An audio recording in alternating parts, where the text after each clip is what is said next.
Le PDC est au terme d'un long processus de préparation et d'organisation de la convention de désignation de son candidat à l'élection présidentielle d'octobre 2020. Les résultats définitifs ont été proclamés ce jour et ont confirmé l'élection à la candidature pour le scrutin présidentiel d'octobre prochain. Henri Konan Bédié avec un score de 99,67% pour un taux de participation de 94,83%.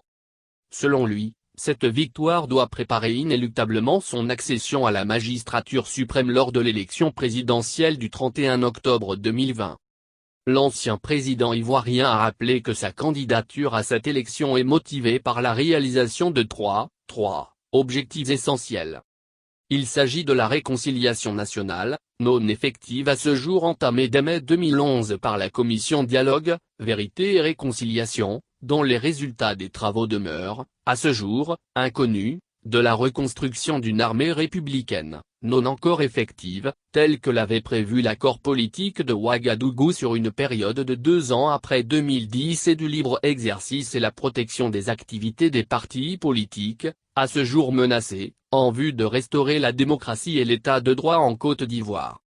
Pour atteindre ces 3 objectifs, Bédié s'engage à mettre en place un gouvernement de salut public et d'ouverture, comprenant toutes les sensibilités politiques principales de notre pays. Le candidat du PDC à l'élection présidentielle d'octobre remercie enfin et invite les partis politiques de l'opposition significative membres des plateformes CDRP et AD les formations politiques UR, l'ID et GPS à poursuivre leur mobilisation pour exiger la réforme de la commission électorale indépendante, conformément à l'arrêt rendu le 15 juillet 2020 par la Cour africaine des droits de l'homme et des peuples. Au regard de l'actualité socio-politique, Henri Konan Bédié demande à ses militants de croire, plus que jamais en la victoire du PDC à l'élection présidentielle du 31 octobre 2020.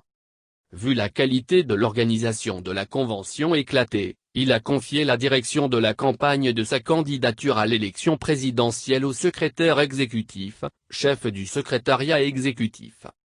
Je l'instruis de me proposer, dans les plus brefs délais, l'équipe de la dite campagne. La reconquête effective du pouvoir d'État, lors de ce scrutin, exige que nous fassions preuve d'engagement et de détermination dans la gestion et la conduite des opérations électorales, a conclu l'ancien président de la République.